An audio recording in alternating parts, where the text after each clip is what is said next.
वर्ष तुम्ही हे बदलणारं ठाणे शहर बघताय। ठाणे शहराच्या वेगवेगळ्या समस्या आहेत, त्यातली एक समस्या वाहतुकीशी निगडीत आहे। परंतु महापालिकेचं त्या संदर्भातलं जो आहे प्राधान्यक्रम त्यात नाहीये। प्रवासी संघाचा अध्यक्ष म्हणून मला इथे विशेष सांगावंसं वाटतं की पादचाऱ्यांबद्दल आपली उदासीनता आहे। प्रयोग फसला, त्याचं कारण काय असू शकेल? मला असं वाटतं की सुरक्षितता जी आहे ती त्याच्याकडे अजिबात लक्ष नाहीये। परंतु आता मी माझ्या मुलांना किंवा नातवंडांना हा सल्ला बहुतेक देणार नाही। मला सायकलची तर फार आवश्यकता आहे, बरोबर, परंतु या तिन्ही गोष्टींचा विचार आपल्या नियोजनकर्त्यांनी केलाय का? त्या डेव्हलपमेंट प्लॅन मध्ये मला सायकल हा शब्द तुम्ही शोधून दाखवायचा।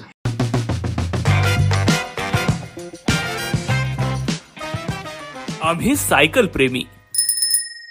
नमस्कार, आम्ही सायकल प्रेमी फाउंडेशनच्या सायकल वारी या मुलाखतीच्या कार्यक्रमात मी मकरंद जोशी आपलं सगळ्यांचं स्वागत करतो। या मंचातर्फे या कार्यक्रमाच्या माध्यमातून आपण सायकलच्या संदर्भात, सायकल वारीच्या संदर्भात आणि सायकलिंगच्या संदर्भात वेगवेगळ्या मान्यवरांशी गप्पा मारणार आहोत, बातचीत करणार आहोत। आजच्या आपल्या या मालिकेचे पहिले मानकरी आहेत ठाण्याचे ज्येष्ठ संपादक माननीय मिलिंद बल्लाळ सर। नमस्कार। ठाणे वैभव, ज्याला ठाणे शहराचा आरसा म्हणून ओळखलं जातं, त्या वर्तमानपत्राची धुरा गेली 50 वर्ष ते सांभाळत आहेत। एक ज्येष्ठ संपादक म्हणून, परखड राजकीय भाष्यकार म्हणून आणि खट्याळकी लिहिणारे, खट्याळ पद्धतीने सामाजिक समस्यांचा वेध घेणारे पत्रकार म्हणून आपण त्यांना ओळखतो। तलावातलं चांदणं असेल किंवा रविवारच्या ठाणे वैभवमधली खट्याळकी असेल, याच्यामधून मिलिंदजींच्या लेखणीचे खट्याळ रंग जसे आपल्याला दिसतात, त्याचप्रमाणे त्यांच्या कामांमधून शहराविषयीची त्यांची आत्मीयता आणि आपुलकी जाणवते। म्हणून तर प्रवासी महासंघाचे अध्यक्ष म्हणून त्यांनी फार महत्त्वाचं काम ठाणे शहरासाठी केलेलं आहे। त्याचबरोबर सिटीझन फोरम सारखा एक मंच उभारून सामान्य नागरिकांच्या समस्यांना त्यांनी एक व्यासपीठही दिलेलं आहे। साहजिकच सायकल आणि ठाणे शहर, सायकल चालवणं आणि ठाणे शहराची वाहतूक आणि ठाणे शहराचा आणि सायकलचा संबंध याविषयी त्यांच्याकडून जाणून घ्यायला आपण सगळेच उत्सुक आहोत। मिलिंद सर, या कार्यक्रमात आपलं स्वागत आहे। गेली 50 वर्ष तुम्ही हे बदलणारं ठाणे शहर बघताय। ठाणे शहराच्या वेगवेगळ्या समस्या आहेत, त्यातली एक समस्या वाहतुकीशी निगडीत आहे। एक पत्रकार म्हणून, समाजकारणाचे भाष्यकार म्हणून त्या वाहतुकीच्या समस्येच्या संदर्भात सायकल हे त्याचं उत्तर असू शकेल का? सायकल हे उत्तर असू शकेल, फक्त ते उत्तर जर आपल्याला 100% बरोबर जर करायचं असेल तर त्यासाठी लागणारी संपूर्णपणे जी पायाभूत सुविधा, इन्फ्रास्ट्रक्चर आपण म्हणतो, ते संपूर्णपणे महापालिकेला ते पुरवावं लागेल। आणि तशी परिस्थिती आज दिसत नसल्यामुळे आपल्या सर्वांच्या मनात सायकलबद्दल प्रेम आहे आणि सायकल जास्तीत जास्त लोकांनी चालवली पाहिजे, सायकलचा वापर होणं आवश्यक आहे, असं जरी आपण म्हणत असलो तरी ते प्रमाण जे आहे किंवा ती एक खूप मोठी विसंगती आहे असं मला वाटतं। आणि ते खेदाने मी नमूद करतो की ज्या ठाणे शहरातनं खरं म्हटलं तर पहिली रेल्वे ट्रेन निघाली, तर ते शहर सायकलचं शहर व्हावं अशी माझी प्रामाणिक इच्छा आहे। म्हणजे इतिहासात एक नोंद आपली रेल्वेची आहे, तर सायकलची पण नोंद आपल्याकडेच आपण घ्यायला पाहिजे। आणि ठाण्याने खरं म्हटलं तर रस्ता दाखवला पाहिजे अन्य शहरांना की बाबा जर सायकलच्या साठी आपण जर त्या प्रॉपर सुविधा दिल्या तर आपल्याला डेफिनेटली एक चांगल्या पद्धतीचं सायकलचं वापर जो आहे, प्रभावी वापर, तो आपल्याला करता येऊ शकेल। परिस्थिती आज मात्र तशी नाहीये। तुम्ही तुमच्या संघटनेतर्फे, संस्थेतर्फे जे काही काम करताय सायकल प्रेमी, मला कुठे तुम्हाला डिस्करेज करायचं नाही। इनफॅक्ट मला तुम्हाला प्रोत्साहन द्यायचं आहे की असे कार्यक्रम, असे उपक्रम तुम्ही सातत्याने केले पाहिजेत। आणि ही जी तुमची तळमळ आहे, त्या तळमळीची नोंद प्रशासनाने घेतली पाहिजे आणि प्रशासनाने त्याला त्या पद्धतीने जर सहकार्य केलं तर होऊ शकेल। आता 50 वर्षामध्ये आपण पाहिलं असेल की ठाणे शहरच एवढं बदललेलं आहे की त्या बदललेल्या शहरामध्ये सायकलचा विचार हा खूप मागे पडला, हे आपल्याला लक्षात घ्यावं लागेल। म्हणजे 2 जिव्हाळ्याचे विषय, प्रवासी संघाचा अध्यक्ष म्हणून मला इथे विशेष सांगावंसं वाटतं की पादचाऱ्यांबद्दल आपली उदासीनता आहे, तशी सायकल स्वारांबद्दल सुद्धा आहे। पण एक महापालिकेने आपल्या मध्ये प्रयोग केला होता, सार्वजनिक ठिकाणी काही सायकली वगैरे ठेवल्या होत्या आणि त्या लोकांनी वापराव्यात असं त्यांनी आवाहनही केलं होतं। पण तो प्रयोग फसला, त्याचं कारण काय असू शकेल? मला स्वतःला असं वाटतं की उपक्रम तो चांगला होता, त्याच्याबद्दल वाद नाही। परंतु कोणताही असा उपक्रम, आणि ज्याला आपण अभिनव उपक्रम म्हणू, की असं कधी झालेला नाही, त्यासाठी फार विशेष मेहनत करावी लागते. म्हणजे लोकांपर्यंत पोहोचणं, तो संपूर्णपणे संदेश देणं, त्यांच्यात ती जागृती निर्माण करणं, ती पॉप्युलराइज कशी होईल, लोकप्रिय कशी होईल, ती संपूर्णपणे संकल्पना, यासाठी जे प्रयत्न करावे लागतात त्या प्रयत्नांमध्ये कुठेतरी आपण तोकडे पडलो. ते आपल्या हातनं ते काम झालेलं नाही. आणि त्याच्यामुळे दुर्दैवाने ज्या सायकली आपल्याला दिसायला लागल्या होत्या ठिकठिकाणी, आता तिथे ते सगळे स्टँड गंजलेले दिसतात, सायकली पण तिकडनं गायब झालेले दिसतात. तर हे काही चांगलं चित्र नाही. त्याच्यामुळे एखादी गोष्ट आपल्याला पूर्णत्वाला न्यायची असेल, ही संकल्पना पूर्णत्वाला न्यायची, तर आपण त्या पद्धतीची परिसंस्था, इकोसिस्टीम म्हणतो आपण, ती आपण केली होती का? तर मला असं वाटतं की तशी आपण इकोसिस्टीम निर्माण केली नाही.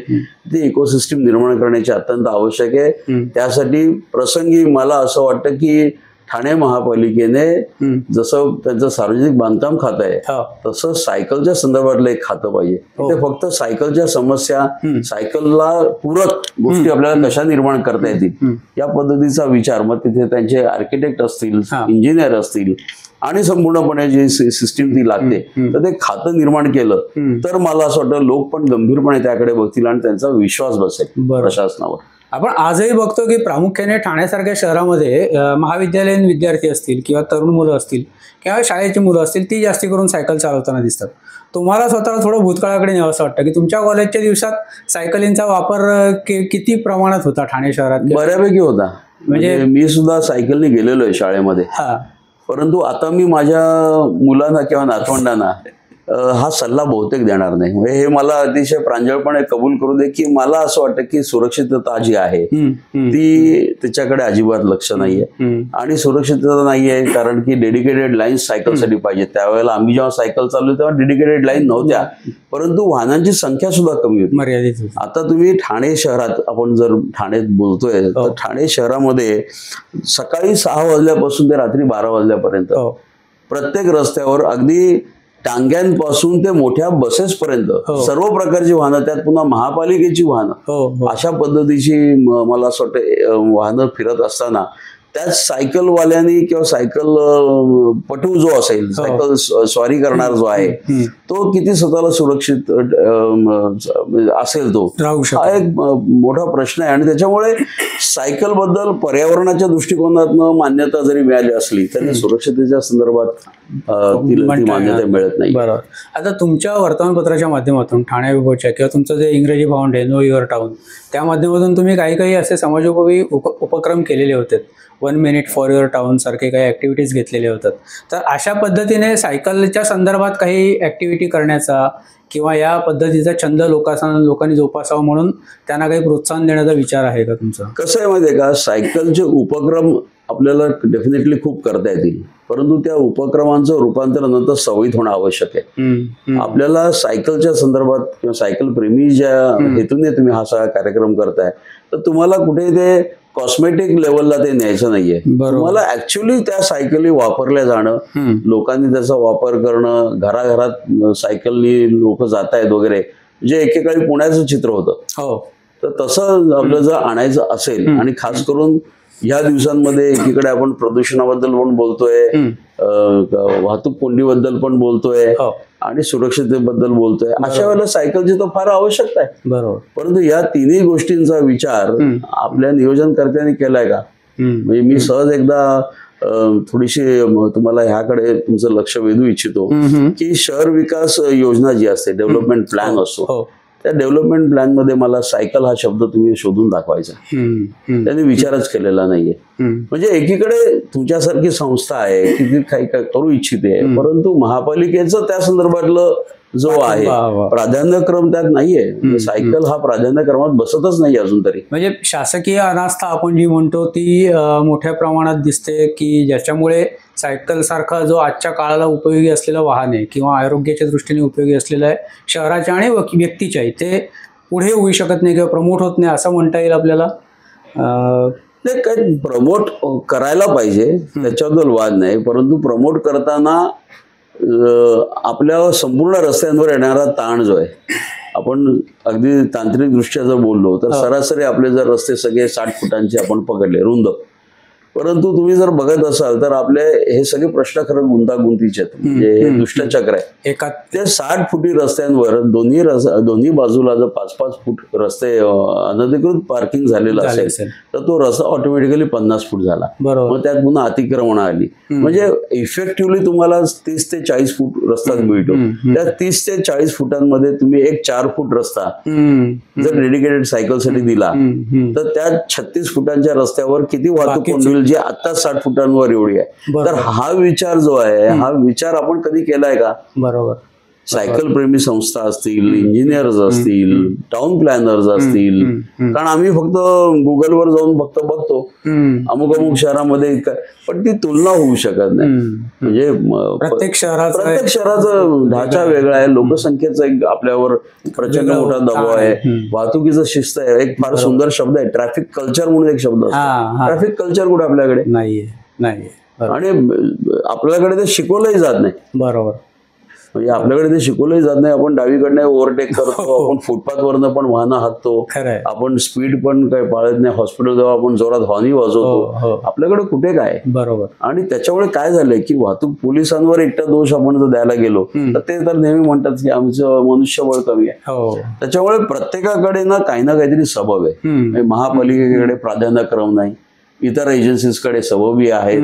आणि मग ह्याच्यामुळे काय झालेलं की उदासीनता ऑटोमॅटिकली निर्माण होते झाली. तुमच्या माझ्या मनात लाग इच्छा आहे, मला रोज असं वाटतं ऑफिसवरनं मी सायकलने जावं, पण शक्य नाहीये. बरोबर. आज या निमित्ताने सगळ्या लोकांशी संवाद साधताना आम्ही सायकल प्रेमी फाउंडेशन सारखी एक संस्था गेली काही वर्ष ठाण्यामध्ये जाणीवपूर्वक सायकलिंगची सवय, तुम्ही म्हणता की जी सवय व्हायला हवी ती रुजावी म्हणून प्रयत्न करते. त्या संस्थेने वेगवेगळे उपक्रम आतापर्यंत नेहमी घेतलेले आहेत. अगदी 9 वर्ष स्वागत यात्रा असेल किंवा अन्य काही कार्यक्रम असतील. या संस्थेविषयी, या संस्थेच्या कामाविषयी काय वाटतं आपल्याला? मला खूप कौतुक वाटतं, कारण अनेकदा मी या उपक्रमांमध्ये सहभागी झालेलो आहे.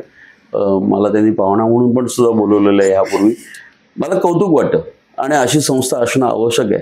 हे माझ्या हिशोबाने हे खरं म्हटलं तर विकासाचं लक्षण आहे. कारण की पटकन आपण मोटराइज्ड वाहनं घेतो, ते समृद्धीचं जरी लक्षण असलं तरी ते जबाबदार नागरिकाचं लक्षण आहे का याच्याबद्दल आपल्या मनात एक शंका निर्माण होते. त्यामुळे सायकल प्रेमी संस्था जी आहे बरोबर तिची गरज आहे ह्या शहराला. बरोबर. तिला खरं गरज आहे समाजातल्या इतर घटकांची. मग प्रशासन असेल, राजकीय पॉलिटिकल विल पण लागते हो या गोष्टीला.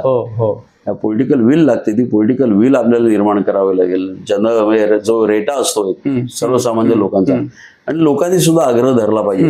पण लोक तेव्हाच आग्रह धरतील जेव्हा तुम्ही त्यांना हमी द्याल की तुम्ही सायकलवर बसलेला आहात आणि तुम्ही सुरक्षित आहात, तुम्ही इप्सित स्थळी व्यवस्थित पोचाल, तुम्हाला कोणती इजा होणार नाही आणि तुम्ही आताच्या पेक्षा 10-20 मिनिटं लवकर पोचाल.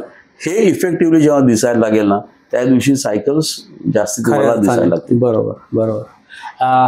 आज या गप्पांच्या निमित्ताने एक जागरूक संपादक आपल्या शहरातल्या वाढत्या वाहतुकीकडे आणि त्या वाहतुकीच्या परिणामांकडे बघत असतो, तेव्हा सायकलिंग या गोष्टीकडे तो नेमका काय बघतो आणि त्याचे वेगवेगळे पैलू आपल्यासमोर कसे उलगडतो हे आपण सगळ्यांनी अनुभवलं.